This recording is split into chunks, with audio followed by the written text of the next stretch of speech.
Good morning, good morning, good morning, good morning, everyone out there. Happy Tuesday to you. Happy Tuesday to you. See what we talk about today. You see what we're addressing today in a wonderful, wonderful time of year. Let me just make sure I'm good on all the platforms. Go live on LinkedIn, Facebook, and YouTube. So I'm checking all the platforms, make sure the sound check is good. So let me do that real quick before we get started today. All right. LinkedIn, we're good. LinkedIn, we're good. Let's go to Facebook. We're actually, you know what? I should probably share it, right? Go live on LinkedIn, Facebook, and YouTube. All right. And all right, make it move. Make it move. All right, we're good. We're good on Facebook. Let's get it. Let's get it. Let's get it. Let's get it. You see it. They ain't just dropping out of spaceships. They ain't just dropping out of spaceships, folks. These people, the Final Four teams, as a Michigan fan, you kind of hate to see. I hate to say it, but you got Ohio State. You got Notre Dame, and you got Penn State all in the Final Four. Only a year after we won the whole thing, and these got to be the team. So, you know, it's just that it has to go down. Like, it just goes down like that sometimes. So today we'll be addressing the concept and the understanding that the people that we see, the way you build the right team is you have to have a certain type of mix. There's a certain group and a certain mentality, a certain mix of people and mentalities that you have to have if you want to build a cohesive and a culture. And I'm going to translate that, as I do so well, as I do every single day for you guys. I'm going to translate that into the business world. All right. So before we get started, let me just introduce myself. My name is Aswan Crookshank, former Division I college football player and current 5-time published author and educator. And what I do now is I created a business in which I use the innovative teamwork lessons that I learned on the football field and apply them to businesses so business owners can have a staff that is moving as cohesive as a championship youth or a high school football team. So before we get into today's topic, let me get through some announcements, and then I gotta address the Tyreek Hill situation. I do have to address the Tyreek Hill situation, seeing that I am out here in South Florida, and I talked about the Jimmy Butler situation, so I'm going to address that as well. But let me just get through these announcements, and then we'll get into what we're going to be discussing today, which is finding the right mix, understanding the right mix of talent, understanding the right mix of mentality, understanding the right mix of people, and understanding that their past, the previous situations that they've been a part of, where they've been, is going to dictate their future, is going to dictate your success. All right. Very, very important concept to understand as you're going about building your teams, especially this time of year where everything is brand new. Jobs are being open, and, jobs are being lost, and people are leaving. They have goals to move on, all sorts of things going on. There needs to be some structure in place. All right. So before I get into all that, first things first, if you are in the West Palm Beach area, if you live in West Palm Beach, Florida, and you are interested in free boxing lessons, you heard me correctly, free boxing lessons. I do those every 2 weeks. Just hit the QR code that you see right there on your screen. Shoot me a message and I will send you the details. All right. Next thing, business owners. If you have not yet, make sure you go to freeguide.makeyourmove.com and get a free guide. I put together 10 different ways in which you could use innovative teamwork to reduce the turnover in your business right now. You heard me correctly. Reducing the turnover. All right. Reducing the turnover is incredibly, incredibly important. Just telling you the facts, telling you exactly the trends that are going on with AI, with technology, with the ability to really structure and do a lot of things on your own these days. The turnover rates are naturally going to go up. You don't want that as a business owner. As a business owner, you want the people that are representing your brand, the brand ambassadors. You want them actually being people that can still that can still create word of mouth epidemics, that can make sure they speak about your product, speak about your services from word of mouth. There's nothing more powerful than a word of mouth referral. All right. That's never going to change. I don't care how much technology is taken over. The word of mouth recommendation, the word of mouth, spreading your business, talking about your products through word of mouth, that is always going to be the most dependable way to build your business and spread the word about your business, which means, again, you're going to need this. You're going to need this. You're going to need to figure out how you can bring people into your business and allow them to feel like they're part of a team, a winning culture, and a team that's going to, stand the test of time. All right. And finally, patreon.com/as144. Make sure you tap into the Patreon link. I have something for everybody, regardless of where you are at financially, whether you want to come in at the preseason level, the regular season level, the postseason level. It's an exclusive group of business owners that are going to help create opportunities and you can bounce ideas off of. And more importantly, I do offer a complimentary workshop for anybody that comes into that community to really talk to you guys about how you can structure your hiring process, how you can streamline your system to where every single person in your system, in your company is taking the job or taking the position as serious as if it was their business. This is my promise to you as a business owner. All right. So all that being said, let's get into some recent news. I'm recording this it's the day before my birthday. It's January 7th, 2025. And normally this time of year, every year I look forward to it because this is right when the playoffs start. College season's coming to an end and, I'm getting a year older. The new year is just a week away from the new year. So every single year there's like added motivation during this time. And there's always news when it comes to the football world. There's just a lot going on whenever it gets to be my birthday time. A lot going on, at least in my world, the world I'm very passionate and very knowledgeable about when it comes to football. And the past 24 hours have been absolute. Well, we'll even probably bump it up to the past 72 hours have been absolutely crazy. So for those of you who don't know, I do currently reside out here in South Florida, and I am a Miami Heat fan. Even though I grew up in Maryland, I was a Miami Heat fan even when I lived in Maryland, and I am a former Miami Dolphins Foundation employee. So I used to work for the Miami Dolphins. So whenever they're in the news, and they've been in the news, both franchises have been in the news quite a bit these past 72 hours. One, Jimmy Butler is basically saying he wants to leave. And I gave a take on that. I personally didn't like it, but my take was more so about the fact that it continues to make it so people don't want to watch the NBA. The NBA's product is continuing to lose value when you get a player like Jimmy Butler, who, again, I'm not going to lie, I think he's an absolutely incredible talent. You got to give him credit for the fact that he took the Heat to the finals twice, lost both of them. But at the end of the day, he took the team to the finals twice. It wasn't just him. Obviously, there's no real big man outside of Bam Adebayo. And, for the most part, he's been a good player. But when it comes to that front office, we already know. We talk about Pat Riley. You know what I'm saying?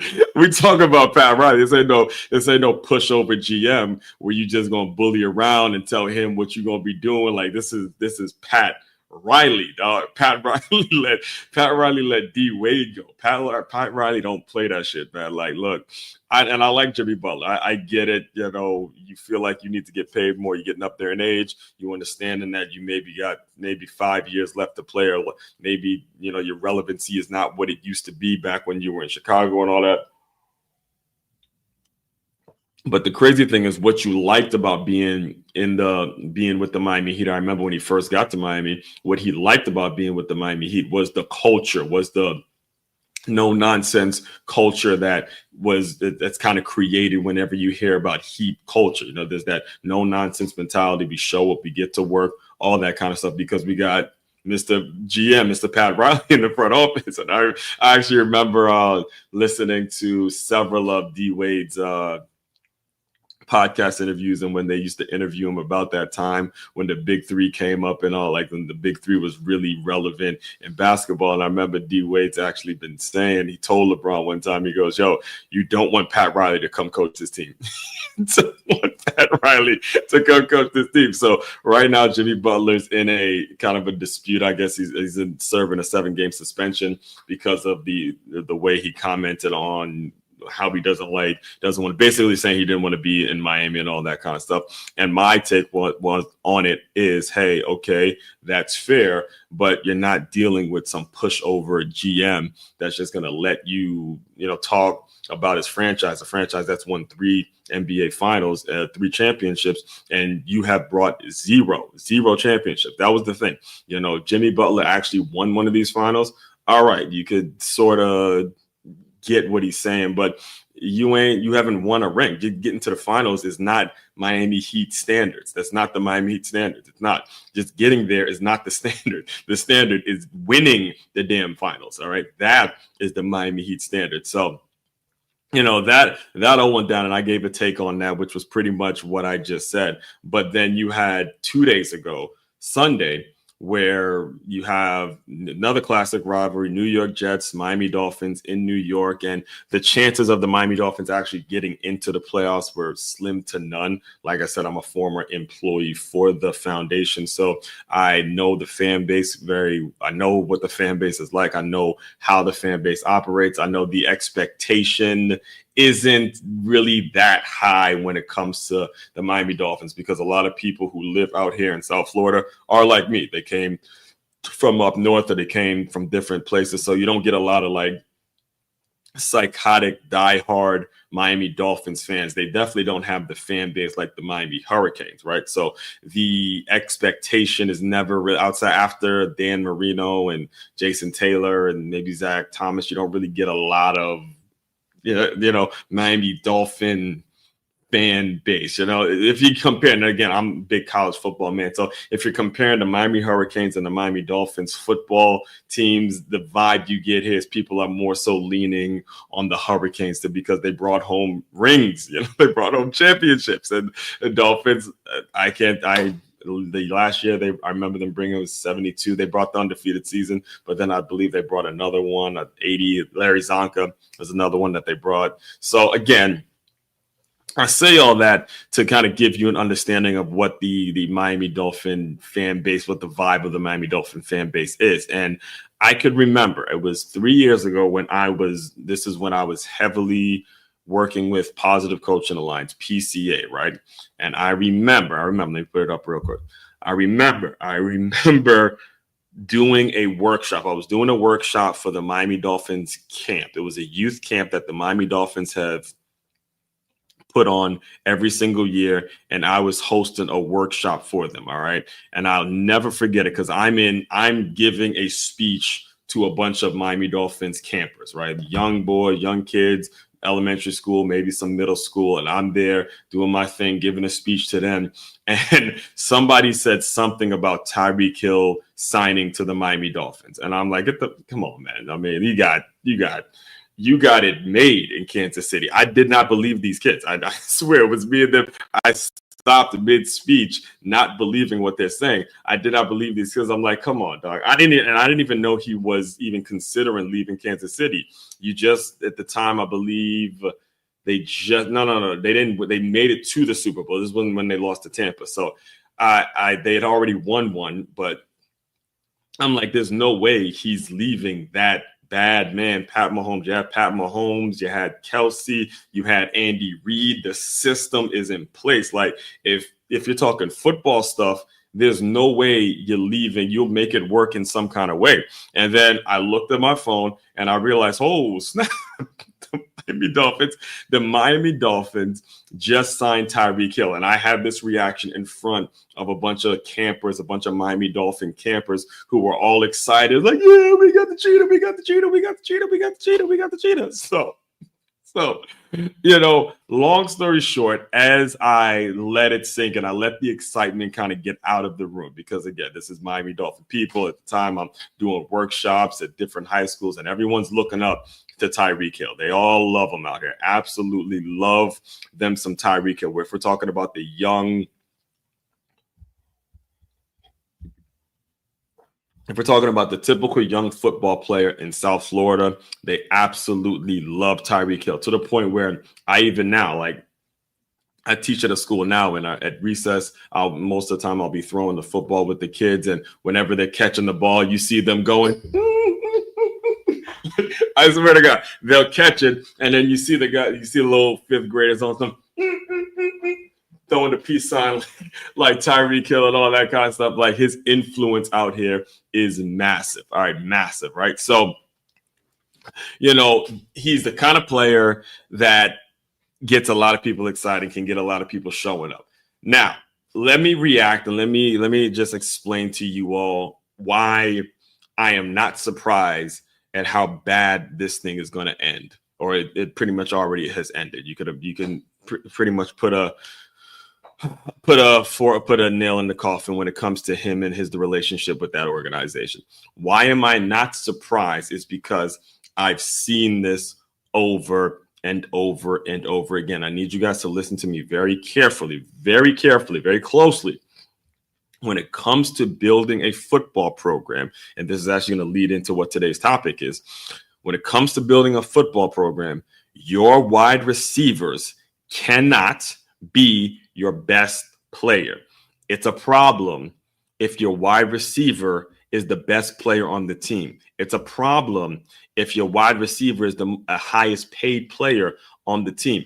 Immediately, and I'm telling you straight up, immediately when this deal went down, I thought about OBJ. I thought about Odell Beckham Jr. You got to understand, with me, I went to college. The name of my school is Stony Brook University. I went to college in New York, and I was around. I'm a diehard Redskins fan, but I went to school with a ton of Giants fans, like absolutely obsessed New York Giants fans. And I remember I went to school. I graduated in 2010. So the New York Giants won 2 Super Bowls while I was in college. All right. They won 2 Super Bowls while I was in college. And the reason that they won these 2 Super Bowls was because their D line consisted of Strahan, Justin Tuck, O.C. Humanura. They had the one from South Florida. I can't even.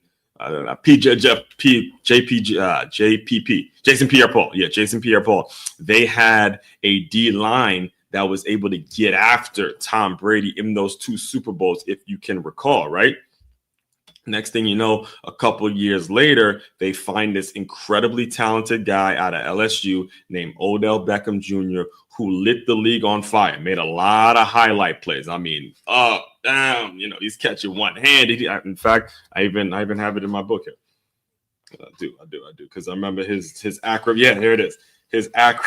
He was so acrobatic. I put it right here in this book. All right, he was what the kids like to call him. I've seen OBJ take little slant routes and to the house, like out of there. I'm dead ass, dog. I've met, like, my man would take a damn hitch or some route that you just get for the first down, and my man would be out. Odell Beckham Jr. was incredibly talented. So I saw him play. And whenever I would see Tyreek Hill play, I'd be reminded of that type. Just playmakers, incredible playmakers, can break a game absolutely wide open. All right. So here's what happened. They paid OBJ what he thought he was. I mean, you're talking about the New York market. They reset the whole receiver market when they paid Odell Beckham Jr. What have the Giants done since they paid Odell Beckham Jr.? I'll wait. What have the Giants done since that contract? And I believe it was a 2018, if I'm not mistaken. I have it pulled up. Hold on. I have it pulled up. Yeah, 2018. It was 2018 when Odell Beckham Jr. got that massive contract from the New York Giants. And I'm going to put the question out there to any Giants fans that may be listening. What exactly happened to your team since they paid OBJ that money, since he got his money? gets traded to the Browns. Unfortunately, he tears before he got traded to the Browns, unfortunately, he tore his ACL. Then he goes to the Browns. I mean, good for him that he actually played for the Rams and got a Super Bowl. I'm happy for him in that regard. But when it comes to the team, the Giants organization, when they paid that receiver that kind of money, as talented as he is, as great as a player as he is, it did not equate to wins and losses, which is what it should be about. So when I saw that Tyreek Hill was coming to the Miami Dolphins, and I saw the numbers and I saw everything that came with getting Tyreek Hill to leave Kansas City to come to Miami, I had those exact same thoughts. I said, look, this is going to end really, really bad, because I don't care how talented the receiver is, you can't have that talented of a receiver be your highest paid player, and you can't have it to where he's your best player, right? How did I know this going into this offseason? Think about the people that they got rid of since Tyreek Hill. They got rid of Gesicki, who was a great tight end, would make a ton of plays for the Miami Dolphins, a lot of possession plays, made a lot of first downs, he was a taller tight end, so he was able to threaten the pass game. He wasn't just bringing it in. So he opened up the field for whether it was Waddle, whether it was Tyreek Hill, whether it was the run game. Gesicki was a huge deal for the Miami Dolphins. He's no longer with the team. I think it's with the Raiders. I can't remember what team he is, but the big one, in my opinion, was when they let go of Christian Wilkinson. Yeah, Wilkinson, the one out of Clemson, that D tackle that they took in the first round a couple years ago.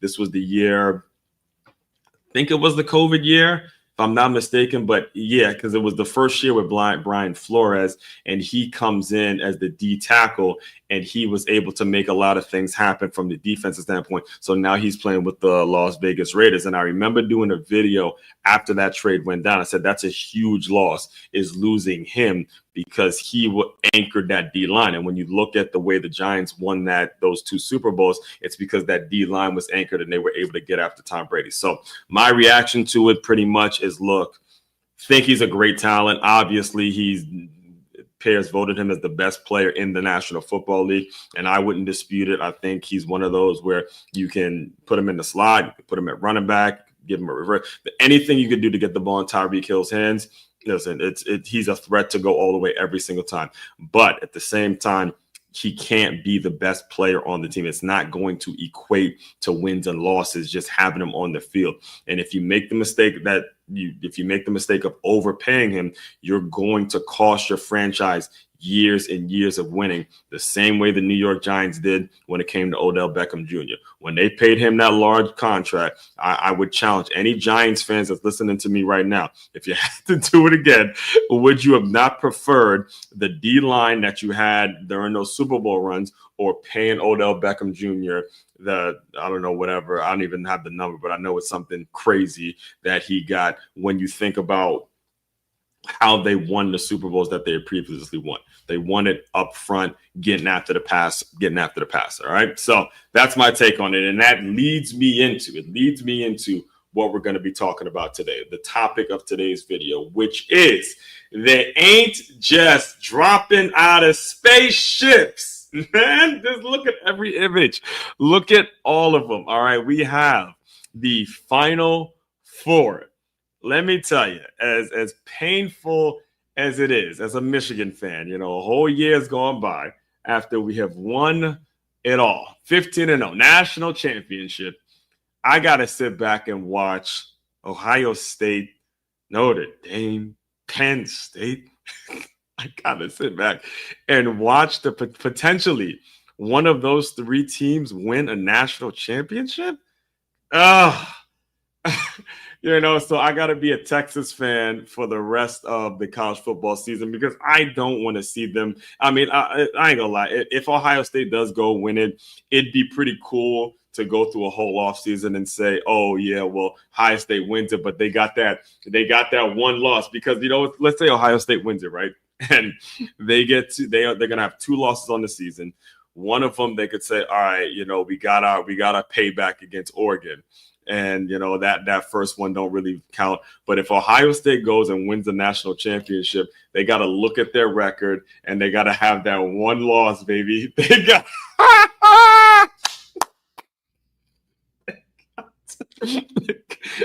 They got to have that one loss that they couldn't avenge, and it's to the Michigan Wolverines. Go Blue! So that would be the only positive of Ohio State actually going out and winning, is the fact that, hey, they got, technically there's 2 losses on their record.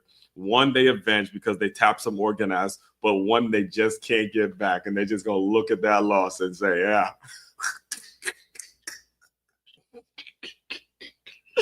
I love it, and I'm telling you, I can't wait to seeing how the whole playoff structure has turned out. I'm telling you what's coming. What's coming sooner than later in the near future, very soon, is going to be an Ohio State versus Michigan playoff game. Oh, you know that one's coming. You know that one's coming very, very soon because of the way everything kind of structured and everything took place, right? So anyway, when it comes to today's topic, I know I'm going to I got a little off track there because I'm thinking about what it would be if Ohio State wins and all that. But when it comes to this and the image that, shout out to my thumbnail guy who does an incredible job. When it comes to the 4 coaches that are in the Final Four, Ryan Day, it's Steve Sarkisian, why am I always forgetting? I'm always blanking on this guy's name. James Franklin, and I'm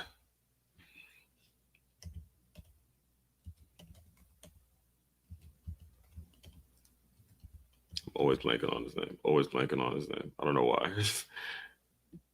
And he's my favorite out of the 4, and I'm always blanking on his name. Always. I did the same thing yesterday. Sunday I did the same thing, and I got it like right. And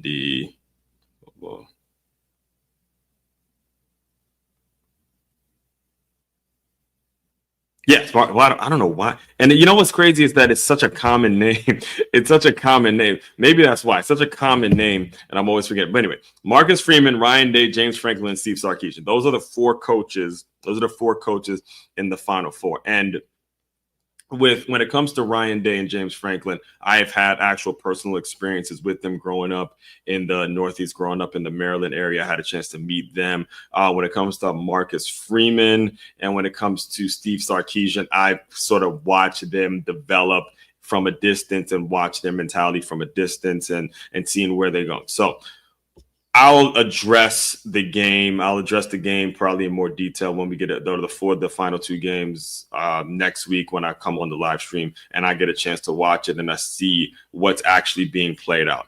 But I want to talk a little bit about how they got there, the winning formula that it takes to be successful in the football world, to build a successful football team. There are 5 mentalities. All right, 5 mentalities, and jot these down because they're going to be important as you develop the mentality and you develop a work culture and whatever job you may have. All right, first thing that you're going to need is you're going to need to have the coaching, the mentality, the management style, all right, of somebody who is from the Northeast. All right, somebody who's from the Northeast, and I will address all these points in a second. I'll address all these points in a second. Just let me get through the 5.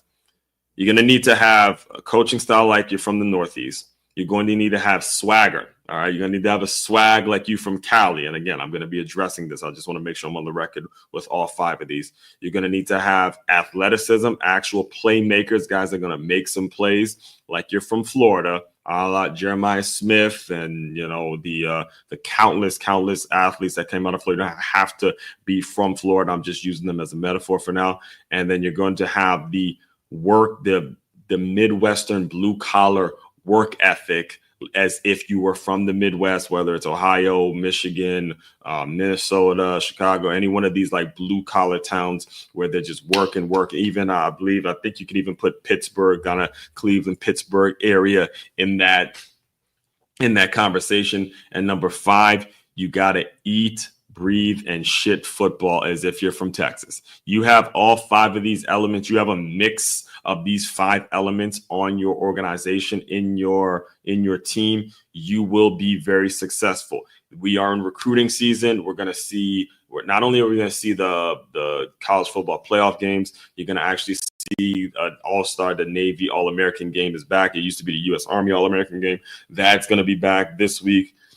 I believe it's on NBC, and then you're obviously going to see the NFL playoffs get started off. So there's going to, every year, this time of year, when it comes to coaching, when it comes to, putting out the vision and what it is you want your roster to look like, those are the 5 elements that you're going to need if you're going to have success. Hello, Texas. What's up, Monica?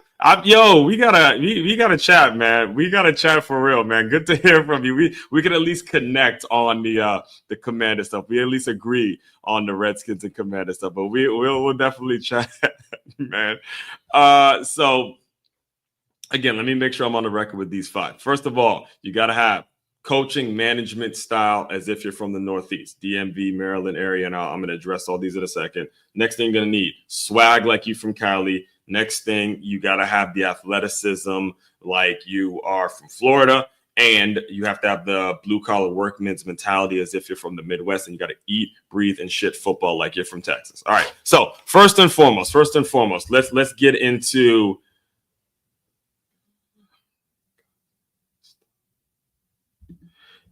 good lookers. Yes.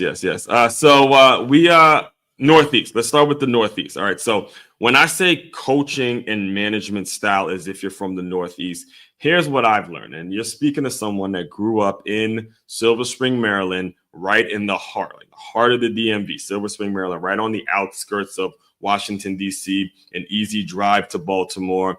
It is the town when it comes to basketball. All right. I will go at it with anybody who's willing to go at it. But Maryland, DC, Maryland, and Virginia, the DMV is the best place to find basketball players. We're the best area, best state when it comes to basketball. And I will go at it with anybody from Philly, New York. We can do this. We can do this whenever it is you're trying to do it. We can do it. We are the best. All right.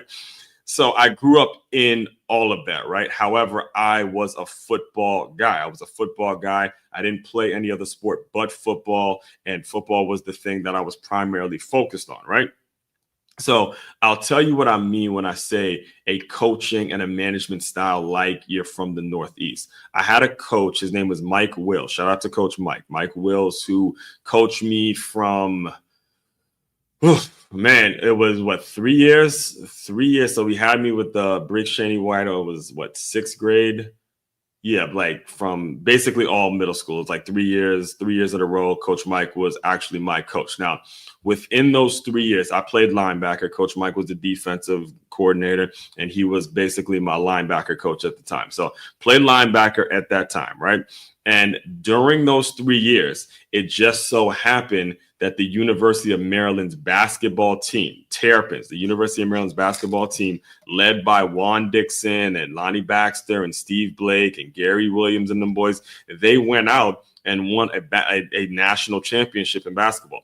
It was during the time when I was in middle school. I believe my sister graduated from Maryland, but I believe she was going there during the time when the Terrapins actually won the college basketball national championship, right? So at this point, these guys are like celebrities. Like Juan Dixon, he grew up in the area I grew up in. He's like a celebrity. Lonnie Baxter, a lot of people knew who Lonnie Baxter was because these were local dudes going to the University of Maryland and bringing home a national championship. In fact, I remember we went to a Wizards game. I went to a Wizards game during that year, and the cameras caught Lonnie Baxter and Juan Dixon after they won, and the whole crowd just gets up and just gives a standing ovation, like, because they had won the chip. So, that championship mentality was something that we were feeling. We were feeling in the DMV, especially, the Maryland, baby, winning a national championship. This is something that affects you. And it affected me more affected me more as I grew up, because I realized how rare it actually is to just win it all and win the ship, and how these moments need to be, you cannot take these moments for granted. They have to be appreciated, right? Because again, they haven't won a national championship since then. So, but anyway, so during that off season, I ran track for a program named the Gideonites, and the track team would practice at the University of Maryland. And this was back before the University of Maryland turned they used to call the basketball program the Colefield House, Colefield House. That used to be where the basketball team, there was an actual basketball stadium there before they moved to the Comcast Center and they built a new arena for them. But we would practice at the Colefield House. We practiced the Colefield House when it was cold. Obviously we have track practice, so we had indoor track, and we'd be, running around the Colefield House and all that kind of stuff. And I remember getting to track practice one day, and I'm seeing Coach Mike coach Juan Dixon one-on-one. Like, wait a minute, time out. 30 second time out real quick. You're talking about my linebackers coach, the coach that coached me as a kid, a little, middle schooler, teaching me how to fill holes and, take on blocks, get rid of this one and make tackles and all that. That dude is doing a one-on-one session with Juan Dixon, the national champion. This is what I mean when I say Northeast style coaching. All right, what I've learned since I've left, and I've been around, met a ton of people, met a ton of different coaches, been a lot of different coaching clinics, is when I say Northeast style coaching is you have to be able to coach multiple sports. You have to be that coach like a Coach Mike Wills, who is not just coaching me as a linebacker in middle school, but he's jumping from coaching me, and now he's doing one-on-one sessions with Juan Dixon and Lonnie Baxter's there. These are college basketball champions, and they're teaching you how to stay square and, use your feet, use your hips, all that kind of stuff. The same stuff I'm getting. Obviously, I'm not as talented as Juan Dixon is at this time, but the same stuff I'm getting is the same stuff that Juan Dixon is getting, and that leads to the confidence when you go out there and play. Like, I owe so much to Coach Mike Wills for for building the foundation that I had when I went on to go to Good Counsel and become, captain, first team WCAC and all that. I did that without having much actual physical ability, without having much talent, just athleticism in general. I was able to do that because the foundation was set with Coach Mike, who would teach these things way before I even got to high school, to the point where I got to high school and it was almost like second nature, just having a good, solid technique in terms of how to make tackles, where your head needs to be, how to stay inside out, all of that kind of stuff. And that's what I mean. That management style is huge. So when it comes to the two coaches who are currently in the Final Four, James Franklin and Ryan Day, both of these coaches have had incredible relationships at Good Counsel. All right. I met them both when I was in high school, and they were both assistants. All right. This is how full circle this is, how crazy it is. So at the time of me being in high school, Ryan Day was a wide receivers coach at Temple, and the head coach at Temple was a gentleman by the name of Al Golden, and Al Golden is now the defensive coordinator at Notre Dame, who was in the Final Four. So you're gonna hear these same names. You're gonna hear these same names. Yep, same guy, the same guy who, and I remember, because we went. So anybody that played at Good Counsel and you graduated 07 and you were somebody that might have been recruited or somebody that could have played in college, all of us knew Coach Ryan Day, because Ryan Day would come, and there was a kid that we had at the time. He was attending our school. His name is Joey B. We used to call him Joey B. Joe Leffigan, who, by the way, is another White Oak Warrior. But Joe, he ended up playing at Rutgers. But I remember, because I would get a bunch of mail from Temple, and it was one of those just regular mailers. They didn't offer me anything like that, but they wanted Joe really bad. So the Coach Day came to Good Counsel. He watched the practice. He invited a ton of us to camp. We went to camp. I remember going to several camps because they wanted Joey B so bad. And not only that, the quarterback that they recruited that year, his name is Chester Stewart. Chester Stewart was the starting quarterback at DeMatha, which is our rival school. So Ryan Day was very familiar with Good Counsel, had a ton of relationships with them. And the reason I'm bringing this up is because as it would have it, he went from Temple and then he spent some time with the Eagles. And then you take that Northeast mentality that he has, right, that he clearly built his career from, or where he started at, and you take it to the Midwest at a place like Ohio State, and then you learn under one of the GOATs in the college football world. Again, a Michigan fan, I have to admit it, Urban Meyer is one of the GOATs when it comes to college football. You take his style and you take Urban Meyer's style, where he learned the game in the Ohio mentality, and then you see the success that Ohio State has continued to have throughout the time because of that proper mix. All right. And I'm telling you this from personal experience, because again, I was in high school when he was just an assistant coach at Temple. And I remember actually going to Temple for the camp and seeing how he was, the energy, a lot of the ways when I coached high school, a lot of the ways I am when it comes to just that high energy guy that's constantly pushing the guys.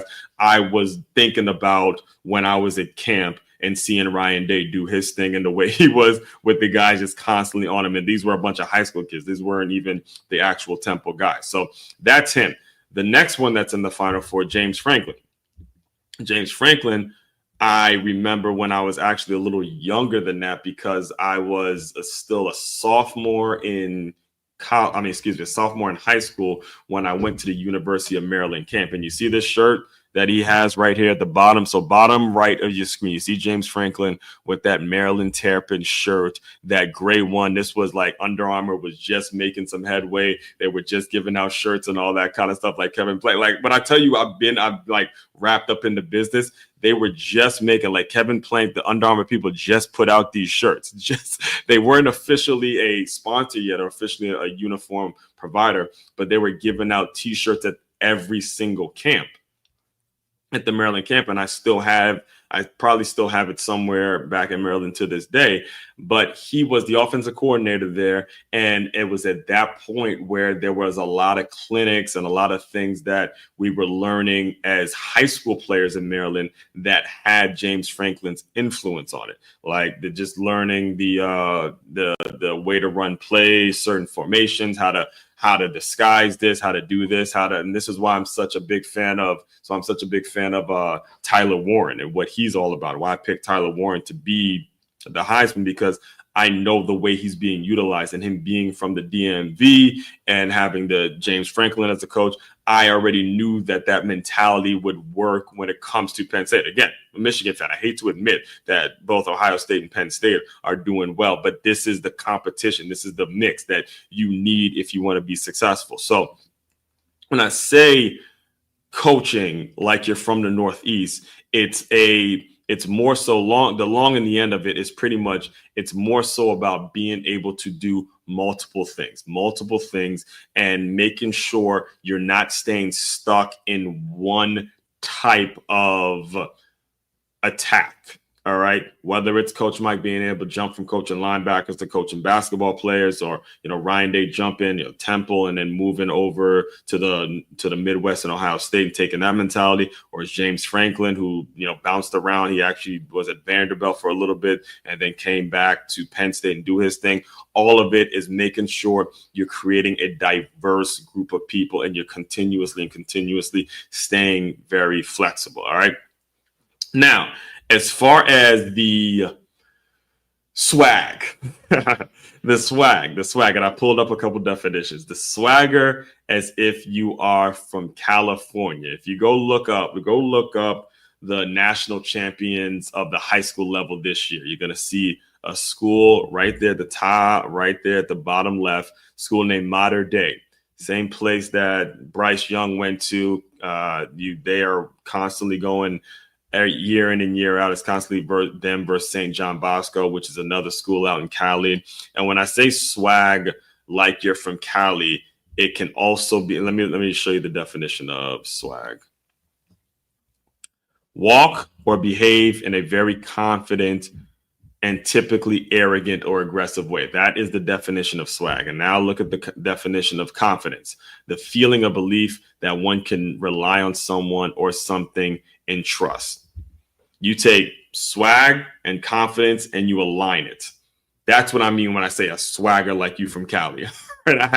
I've played with quite a few of them. Believe it or not, when I went to Stony Brook, I had a ton of teammates that were from Cali, and the majority of them, they had all of them. You can kind of tell they had a level of confidence in themselves and what they were able to do, that they can play multiple positions. And I'll give you an example, because I was in a tight ends room during it was my last season at Stony Brook, and we had a tight end who's from Cali. Shout out to Brett RC, who I believe last I heard he's an assistant coach at Arizona, if I'm not mistaken. But he was that player, man. He was that player. As I could only do one thing. I was just the fullback.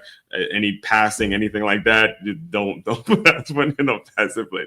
I was just literally fullback, dive left, dive right, go, block a linebacker and all that. At that point, I was and this is when I was learning the game and how flexible you have to be, especially if you're talking about offense. If you're talking about the offense, because you wanna be able to stay very versatile as a play caller. You don't want to get into habits. You don't want the opponent to say, okay, that number's in, and okay, I know they're going to run that play and all that kind of stuff. So RC was the opposite. RC was able to jump over a tight end. He was able to move to receiver. You can put him at the wing and all that kind of stuff. Very rarely, and I'm telling you this is just a true fact, and then I'll move on, because I'm realizing I'm taking a little longer than I actually anticipated on this. But RC never actually practiced at fullback. And I remember there was a game, we were playing Coastal Carolina, and there was a situation where the fly route from the fullback position was wide open. All right. If we had a fullback on the roster, we didn't at the time. We didn't have a fullback on the roster that coach trusted in a fly route, then it was wide open, right? So instead of the Coach P putting one of us, whether it was myself, Matt, or Chris at the time, all three of us were former defensive guys. So at the time, there was just, and it's not a knock on me or Matt or Chris, but at the time, this was our first year even playing offense. So to put us in a situation, a big game like that, to where it's not the best thing, is totally understandable. And that's just what you get when you go to Stony Brook. You just have to figure it. And that's what I tell people all the time. Make sure you're doing multiple sports and you're able to do multiple things. But anyway, we're in the middle of a game, and a coach puts RC at fullback, first time ever. Like he never practiced this at all. Puts him at fullback and has him run a fly route, just because he knew the fly route was going to actually be open from the fullback position. RC's from Cali. There's a mentality. He didn't blink an eye. There's look, it doesn't really matter. I can do this. It's going to be pretty easy. And he goes and he runs the fly route. One of the biggest names one of the biggest surprises, in my opinion, that came out of the Michigan, as a Michigan fan, that I saw this year, was a cat named Zeke Berry. Zeke Berry, look, we got decimated when it comes to injuries. Excuse me. We got absolutely decimated when it comes to injuries this year, both offensively and defensively.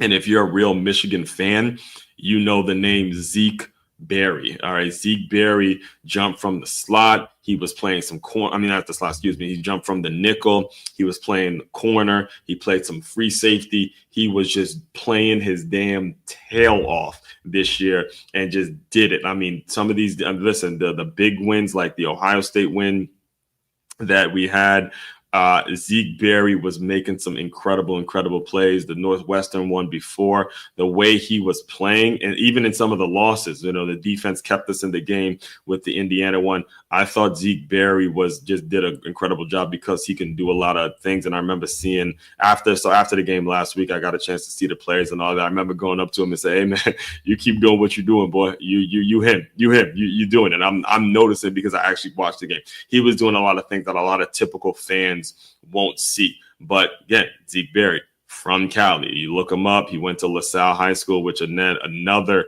powerhouse program out there in the California area. So comes to swag like Cali, think confidence. Think confidence. Think you have to bring in a mentality. You have to bring in people now that are willing and are able to play more than one position, and they can do it. They have no issues at all in jumping from one position to the next because they have that swag or that confidence to them. Again, the word swag and confidence can be used interchangeably in this situation. All right. Now, coming in number 3, next thing you need. You are going to need a blue collar work ethic, as if you're from the Midwest. Good old steel mill town, baby. Let me put the image back up. All right. So you see this one right here where it says the captain, the Notre Dame. That was last year. The first offensive lineman taken off the board was from Notre Dame, from the University of Notre Dame. His name was Joe Alt, and ironically went to the Los Angeles Chargers, which Coach Harbaugh from Michigan just takes the job, and his first pick is Joe Alt, an offensive lineman. Now they're in the playoffs. I mean, he turned them into a playoff team and his first round pick, folks, his first round pick was an offensive lineman from Notre Dame, Sharon Moore. All right, Sharon Moore, former offensive lineman. That's how we won last year. All right, I just got through explaining to you why, as great as Tyreek Hill is and as great as some of these receivers are, they're not going to translate to actual winning football games for you. It's going to be the guys up front. If you look up Joe Alt from the Midwest area, obviously went to school in the Midwest area, and there's that, you can just see it. If you're going to be a successful lineman, you have to have that bring your lunch pail to work every single day, doing it every single day. As great as LeBron is, one of the things that, in my opinion, that sets him apart, and I do believe I am on the LeBron side when it comes to the Jordan debate, but that's a conversation for another day. I do believe that he has, with his talent, obviously, he has that Ohio, Midwestern, blue collar. I'm just going to show up and do my work every single day. Let me just tell you. One of my best friends when I was at Carson Newman, shout out to Say, he's from Cincinnati. He's from Cincinnati, Ohio, and he and I would have endless conversations about this. Endless conversations where I would tell him a little bit about the way football was in the Northeast area, but then he would give me his Ohio experience of football. And that's why we became really close that year, because he would tell me, oh, it's a blue collar mentality every single day. Ohio, if you're talking about football in Ohio, he even had people from Alabama take his side on certain conversations, to the point where it's like, look, Aswan, you know football, but listen to my man who's from Ohio, who knows this is what they do in terms of just the blue collar work ethic. That's the Midwestern mentality when it comes that you're going to need in your organization. All right. So we have coaching like you're from the Northeast. We have the swag like you're from Cali. We have the blue collar workman's mentality as if you're from the Midwest. Coming in at number 4, often too many people make this the first thing, that then, don't get me wrong, you're going to need it, but you're going to need some athleticism. You're going to need athleticism as if you are from Florida. All right. Now, I put Jeremiah Smith as the pitcher, the top one. He's from right out here in South Florida. I put him on this one, but the truth is, listen, man, Florida's packed with a lot of Jeremiah Smiths. I've been here now approaching 8 years at this point. Florida is packed. I mean, literally packed. If we're talking specifically, South Florida is packed with a lot of Jeremiah Smiths out there, to the point where last week, I was getting prepared for this, this live stream and what I was going to talk about today.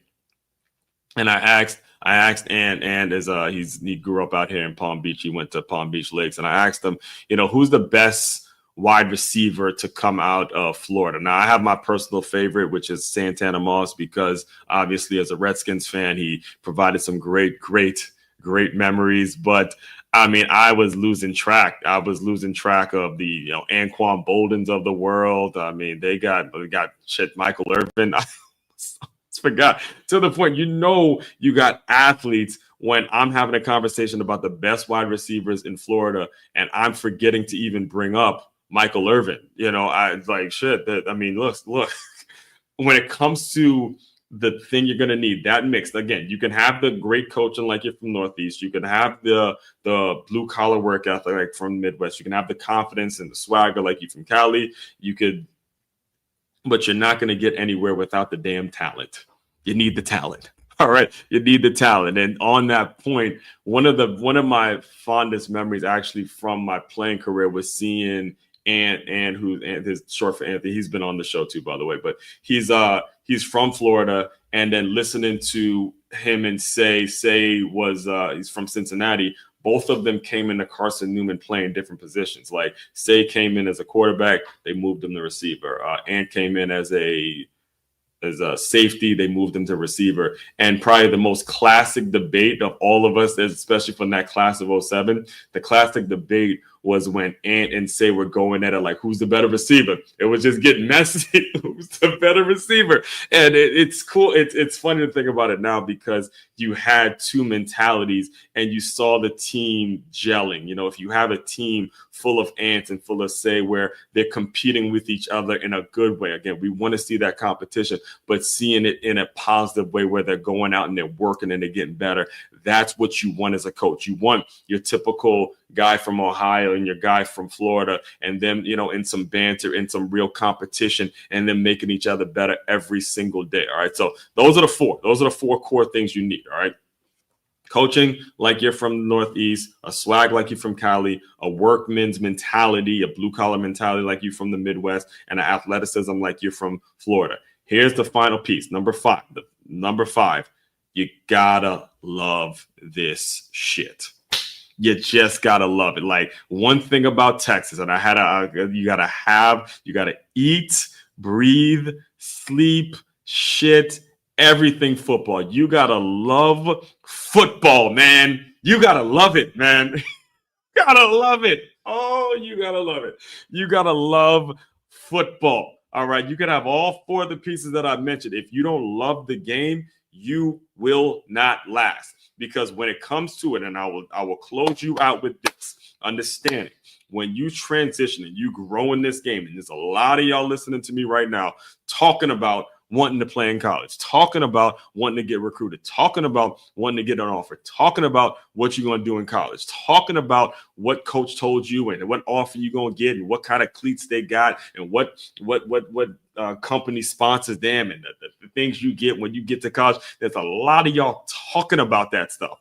When you step on that college campus, my boy, if you don't love the game, you will be gone really quick. Because you're talking about meetings in the morning, meetings before practice, meetings after practice. And these aren't no high school practices. These are practices. These are practices, high intensity, high energy. You're running around. Yeah, the reps are quick. If you don't know what you're doing, if you're not in your playbook, guess what? You up out of there. We moving on to somebody else. We're not like your little high school coach where you get the benefit of the doubt. It is a grown man's game. All right. And if you don't love it, if you can't get enough of it, like you just love it over and over, all your talent, all your mentality, everything it is you say you want to do it'll be lost. Again, the coaching mind that you may have, the damn workman's mentality that you may have, the athleticism that you may have, and the swagger and the confidence that you may have. If you don't love it like you're from the state of Texas, right? You don't love the game like you're from the state of Texas. All of that stuff doesn't matter, and you will just slowly but surely be weeded out of the system, and somebody will replace you. That's the winning formula. Now, as I translate this to you in business, as a business owner, as I translate this towards how you take this, is you have got to figure out. Now, I'm talking from the perspective of someone that's willing or looking to build a winning football program. The only thing you got to do is replace everything that I've explained to you today and say to yourself, how do I create that in my business? How do I take the company that I run and think of the formula, think of what the formula would be towards success, create that formula, and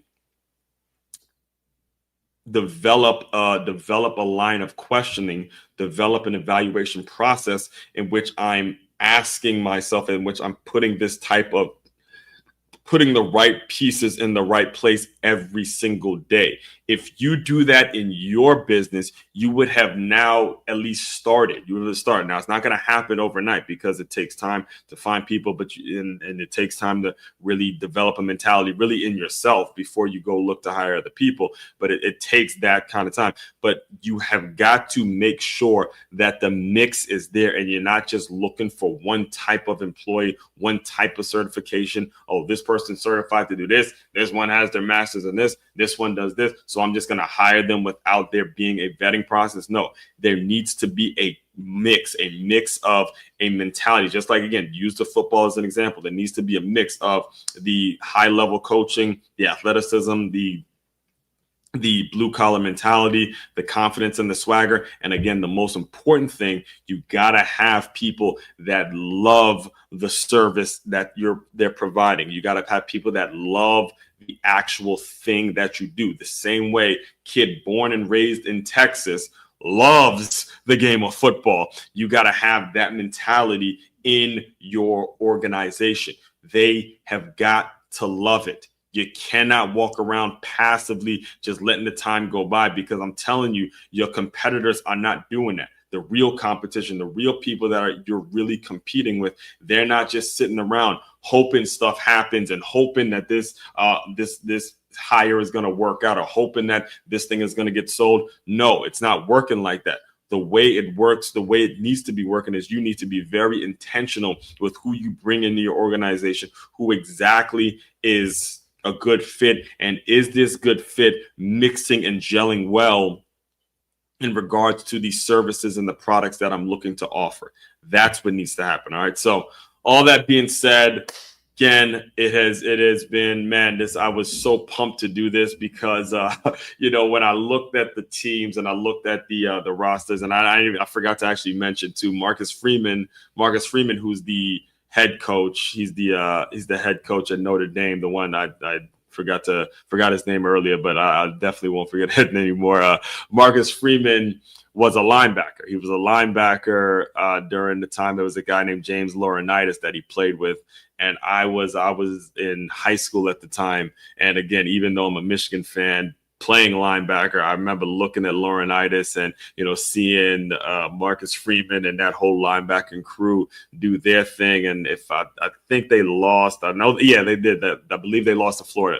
They lost to Florida that year in the national championship. But, again, seeing him and seeing what he's doing now, you start to see, again, that blue collar Midwestern workman's mentality. And if you listen to Marcus Freeman do his interviews, if you listen to his press conference, if you listen to what he's all about, you see where the mentality is, and you see where, again, you have to have that mix. So when they put him in place of Brian Kelly, I kind of got the feeling just off one look that he was going to be somewhat successful. I don't really like Notre Dame like that, especially, again, me being a Michigan fan.